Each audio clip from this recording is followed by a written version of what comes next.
Hello guys, welcome back to my channel. Today we're actually gonna be working back on the Cream SR20. Yes, as you can see, the hood is open. That means the engine's probably gonna come out. Yes, the engine's gonna come out. So I'm taking the engine out of the car so I can remove the head. I don't know if you guys remember, but the last dyno session, it apparently lifted the head. So we're diagnosing over here for a blown head gasket. It's a lot easier to do it outside of the car. I'd rather just remove the whole engine. Also, Adam's having a few issues. The fifth gear is not staying in. So I'm gonna take the transmission out along with the engine so I can diagnose that outside already one time in the car. It's a lot easier. So yeah, I started recording a little bit late because I wanted to get a head start and get a couple things removed, because I already covered the same thing in many more other videos, so there's a lot of repetitive stuff. So we're gonna get straight to the point. As you can see, a lot of the things are already removed. Radiators been removed, turbos been removed, harness has been removed, which is all the way over on this side. I just gotta remove the fuel lines, take the clamp of the intercooler pipe on this side off, and then I gotta undo the oil cooler lines, put them aside, and the engine is pretty much ready to go. But you still have a little baby radiator down there. Look at a little baby radiator. It's all tucked in there nicely. It's so funny, you got a nice beautiful Turbo by Garrett G25 turbo, and next to it you have a Turbo by Garrett backpack, which is my goodie bag. Thanks to Honeywell Turbo by Garrett that gave me this bike at SEMA last year. A few moments later and the engine is all set up. The engine is all set up, it's hooked up. I capped the oil cooler lines with a loopy line like this so it wouldn't spill oil all over the place. You know, oil cooler, not little radiator. So, engine's gonna come out now. Let me see where I put the camera so I can film the process. Alright, I think I got a pretty good shot there. So now let's get the hoist.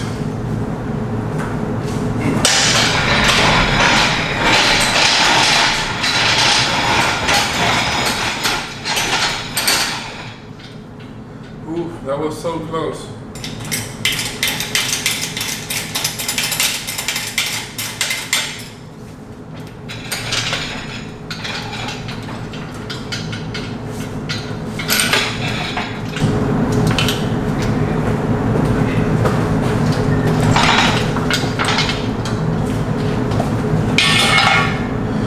Alright, we got the hoist pretty much where I want it, so let's start lifting and see what happens.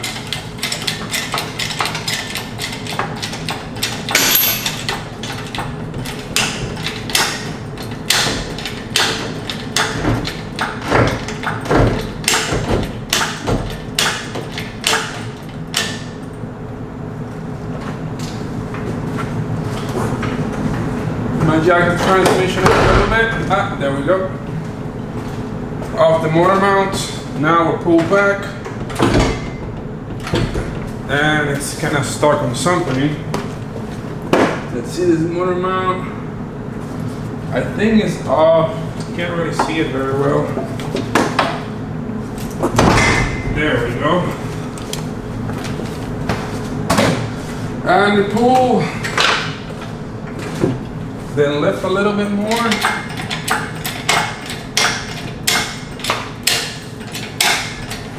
Or should I say a whole lot more? Now at this point we shake, make sure there's nothing still hooked up. I'm gonna stick my hand over here. Everything seems to be disconnected. I did took off the ground this time. I didn't leave it on like last time.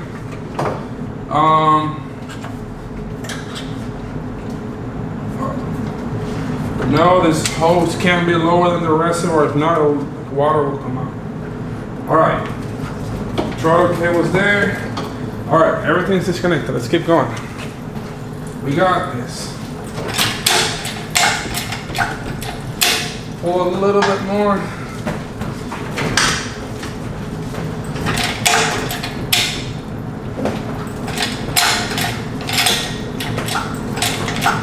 Gotta keep an eye on the shifter. That's the only thing that worries me.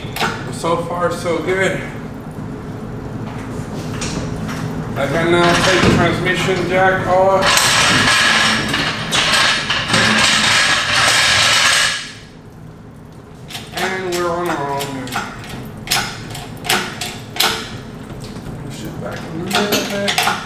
Gotta clear the front radiator support.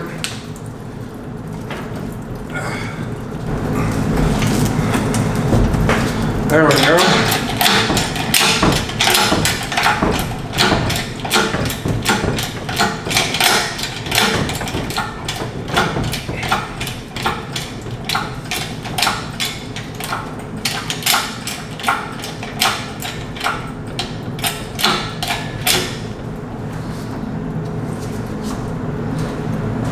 I'm gonna pull a little bit more.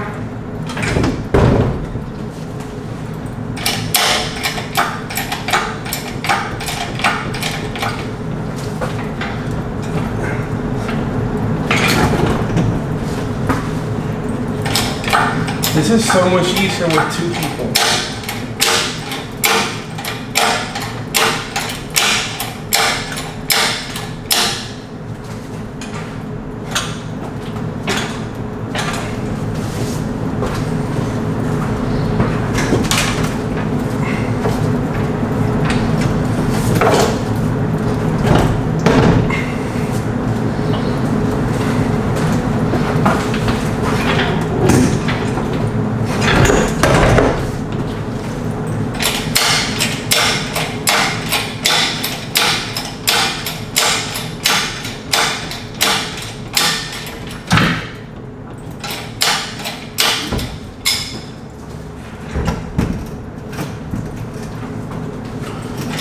I'm running out of room back here. Let me see if I can rotate the whole engine.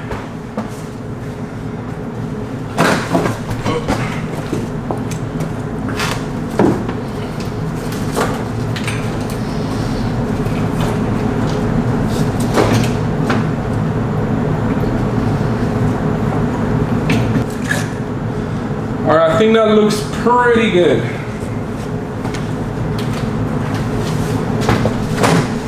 Now I just gotta rotate the whole thing without hitting anything.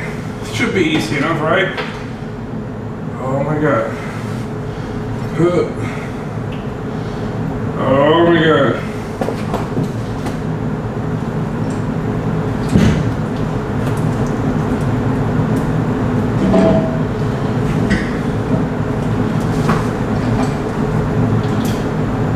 So close. Oh. I rotate it real quick. I like hit the woof. There we go. I gotta lift the car a little bit more.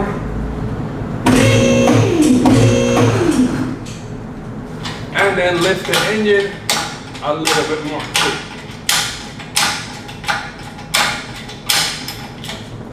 Let's go engine. Really, I'm getting stuck with the tire.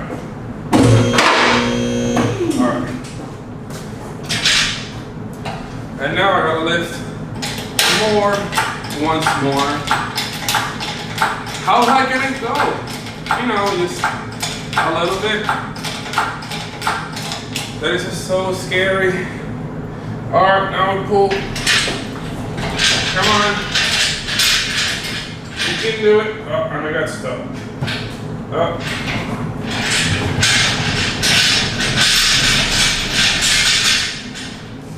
Well, boys and girls, this is how you remove an engine from an old 240.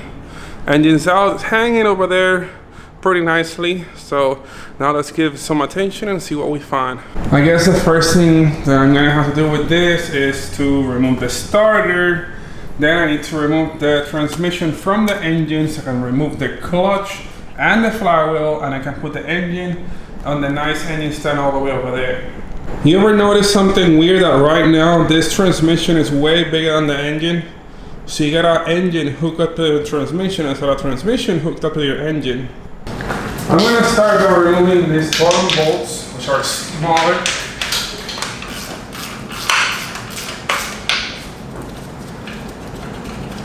Get this, I think it's 1 or 2, is it?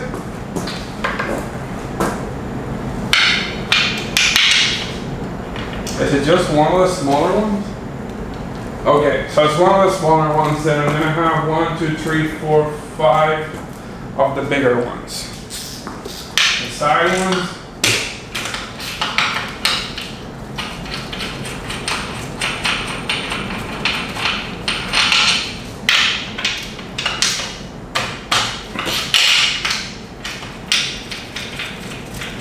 And then I'm just gonna leave the top 2 bolts.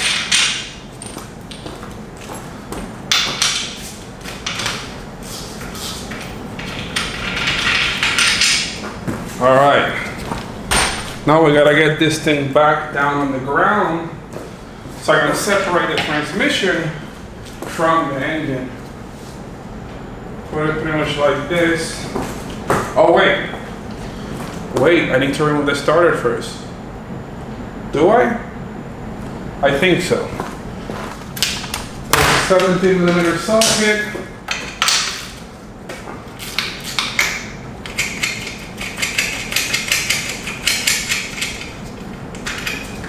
Take this off from here. These are normally 14, but we are running an adapter. So these have studs with 17mm nuts on it. So no longer 14, easy stuff, you know, a little bit harder, more challenging. And yeah, you can't put a socket on this. I'm gonna have to use an open wrench. Yep, that doesn't work. I'm starting to make a mess, guys. No, that's not what I want. I cleaned the shop today, or the garage. Has to be an open end wrench too. All right, I got it. Come on.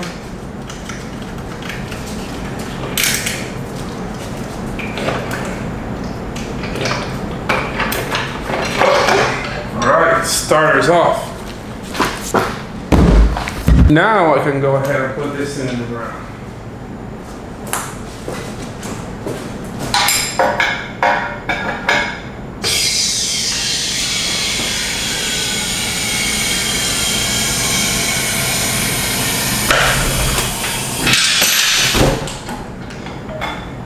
Now I'm going to remove these top bolts. And this way I can remove the transmission.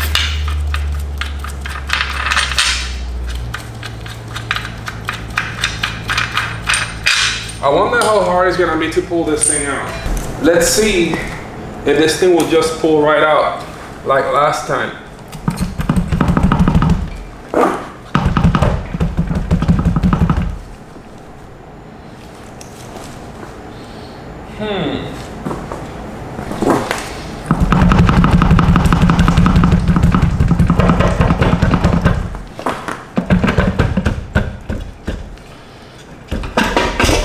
Ha! Gotcha. Guys, I found what the rattling noise on Adam's SR20 was. I'm so glad I actually found something. I was like, I wonder what could it be? But let me show you. Here we have a closer look to the rear of the engine, especially we're looking at the flywheel and clutch. I was gonna like check something real quick. I thought it was dumb, but I found the issues by doing that. Look at this.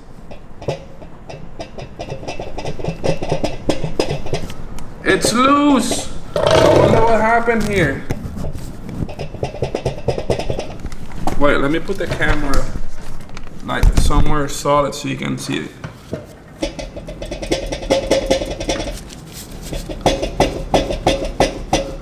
It's loose. Oh my God, is it also loose like this? That is really loose. To properly diagnose the flywheel issue, I need to remove the clutch first, so let's get to that. We'll need a 12mm socket for this one. And it's gonna be 9 bolts.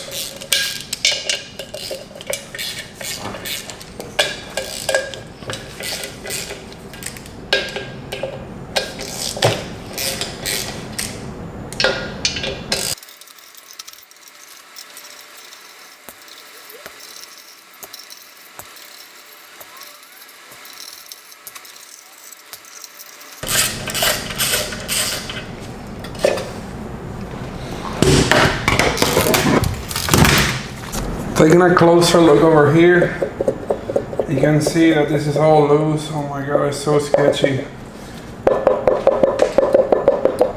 What happened here? And then for some reason, the pilot bearing seems to be destroyed as well. I never seen that happen before. The clutch and flywheel are out. Now I just gotta remove this plate so I can put the engine on the engine stand. Now it's time to install the engine stand bracket onto the engine block. I'm going to be using the factory SR20 transmission bolts for this. They work like the perfect length for it.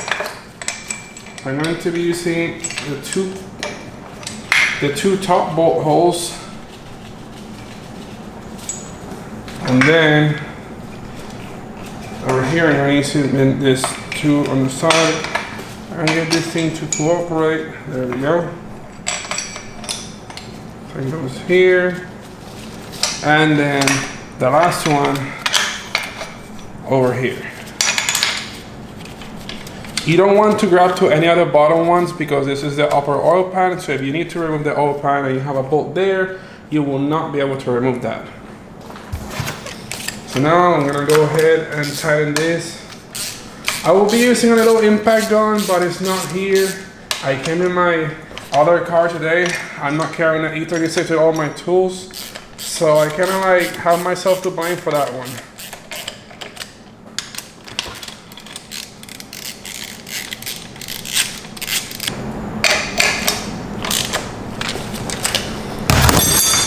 Now, and very importantly, when you put this on the stand, you gotta make sure that you tighten this adjustment bolt here.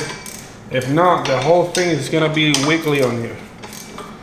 I'm gonna go ahead and tighten this. For some reason, they made the inside bolt 18 millimeters, and then the nut on the outside is 19 millimeters. So I have to use two different type of wrenches for this.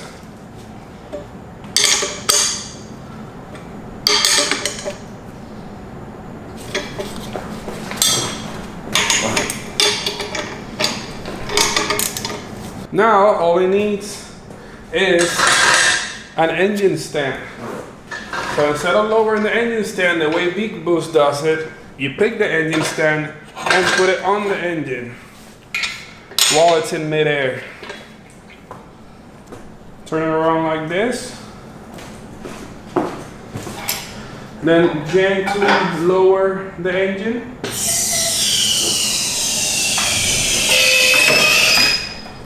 And it's on its own now. Just like that. Now I can finally remove this chain. Yes.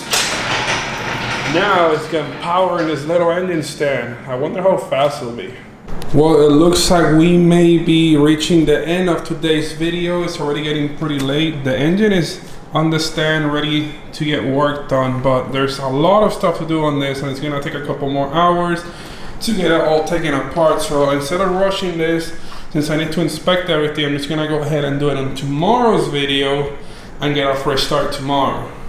And I've been really slacking on the car videos, but as I mentioned in yesterday's video, I am now working for Adam full time, so I'm trying to dedicate as much time as I can actually working on the cars instead of filming.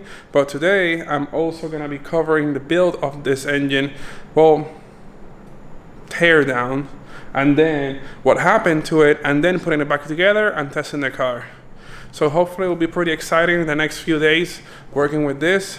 Hopefully everything goes as planned and we can get this thing back and running and 100% working without any more issues with the head gasket. Oh my God, this head gasket has blown like 7,000 times.